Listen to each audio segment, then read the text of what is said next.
Let's bring in Arkansas Senator Tom Cotton. Senator, great to see you. Let's start first with where you see, or what do you see as the likelihood of this invasion actually happening? Well, Sandra, regrettably, I think the invasion is much more likely than not. I very much respect General Ben Hodges.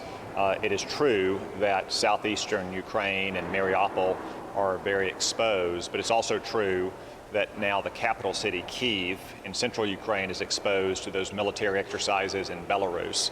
The sad fact is that Russia has troops encircling Ukraine, and they're exposed on almost every front.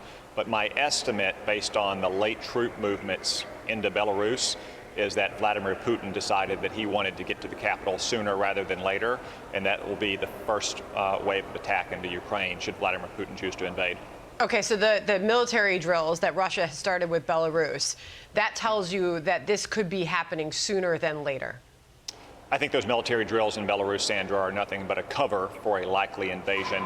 I think they tell us that since they're starting so soon, that we could be down to a matter of days, not weeks, for that potential invasion. Okay, so as far as the role Congress plays in all of this, many Republicans like yourself in the Senate have long said that the U.S. should act first and not wait for Putin to make the first move here.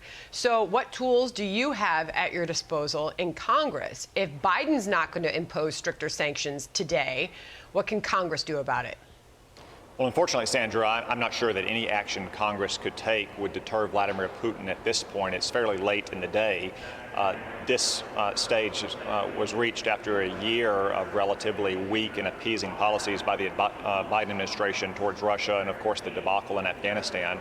I would favor very stringent sanctions now, as I have for months, on Russia and Belarus, for that matter. However, the Senate Democrats simply do not want to go any further than Joe Biden would. And I would point out that Nancy Pelosi just sent the House on vacation for 2 weeks. So even if the Senate were to pass legislation in the next week, the House wouldn't even be back until the beginning of March. Are you in favor of sending troops into Ukraine? No, we should not send troops into Ukraine, Sandra. We do have troops on the Polish border, as you heard the report. That's potentially to facilitate civilian evacuation from Ukraine. I would say this about the more than 30,000 Americans we have in Ukraine. You should leave now. If you do not leave now, you should make a plan to leave by ground to the west into countries like Poland or like Hungary. You should not expect that the American military is going to be able to fly aircraft into Ukraine to help you evacuate after a potential invasion. For the sake of safety, I would urge all Americans in Ukraine to leave today. Got it. I want to finish off with this. As far as there still being any room for diplomacy here, this is the Russian Foreign Minister, Sergei Lavrov, who says this: "I'm honestly disappointed that what we have is a conversation between a dumb and a deaf person.